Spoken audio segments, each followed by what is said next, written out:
Have you ever wanted to take down a bully? Or maybe even shame them? Well, in today's video, Diana and Nicholas will show you how to properly take down a bully through Heinrich's Thank You for Arguing, Chapter 19.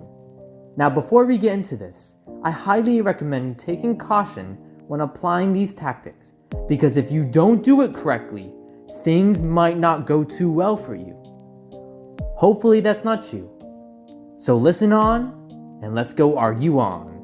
We'll first start off with a quote from Heinrich's which states, "The best outcome of a disagreement is an improved relationship, if not with your opponent, then with bystanders." Now, this is a very important quote for today's lesson because what you will learn is that whenever you're in an argument with someone, always look out for the audience and favor them over your opponent. Chapter 19 of Thank You for Arguing focuses on how to deal with a bully.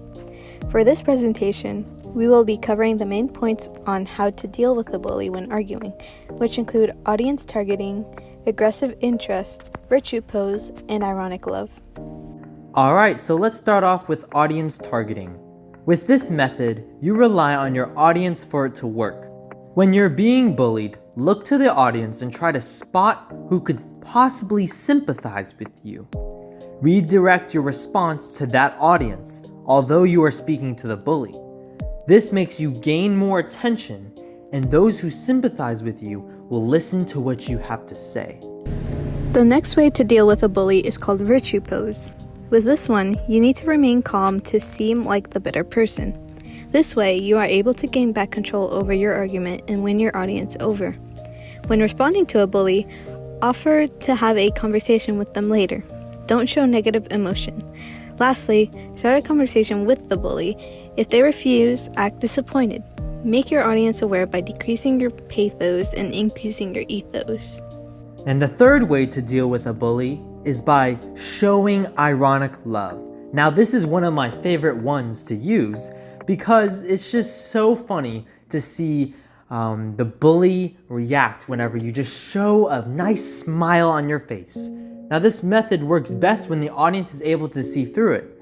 Now, this makes it harder for the bully to respond to you. You want to be open-hearted, respectful, show that you care, ask questions as a friend. And of course, remember to smile at them like you're smiling at their soul. Yeah, let's go him. No, don't get shy. What do you do for a living? Sales. How's it working out? Is it going well?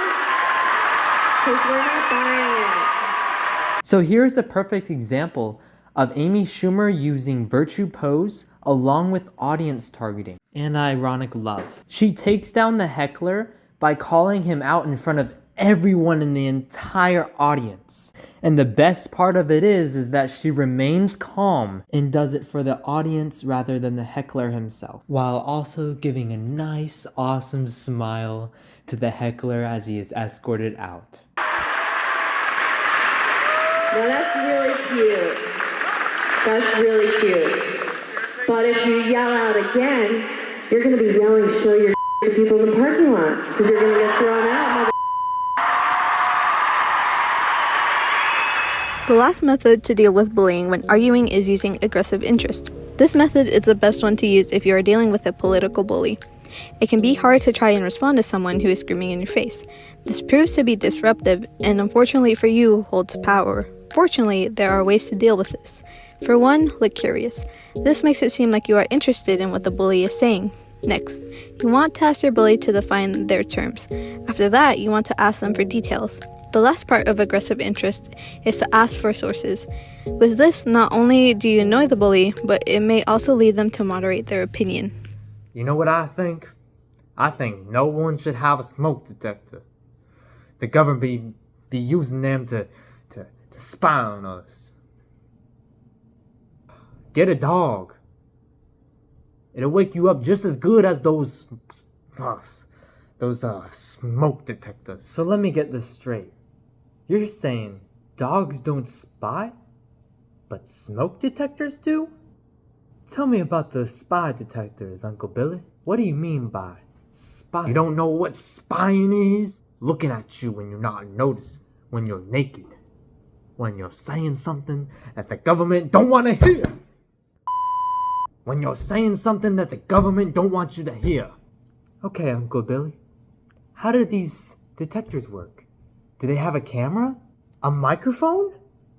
I mean, like, tell me, what do you think is in there? They're hidden, secret, like on your phone. Well, I guess you can see the camera on your phone. But maybe not all the cameras on your phone. And perhaps not all smoke detectors have those things. Just the ones the government wants to spy for certain people. People they want to spy on. Like who? Like, I don't know. Like, how are we supposed to know how they faked the moon landing? Go look that stuff up yourself. Can you recommend good sources, Uncle Billy? And which smoke companies should we avoid using? Are there some good ones? And fire departments say that we all need them. Are they? No. Are they in on this conspiracy too?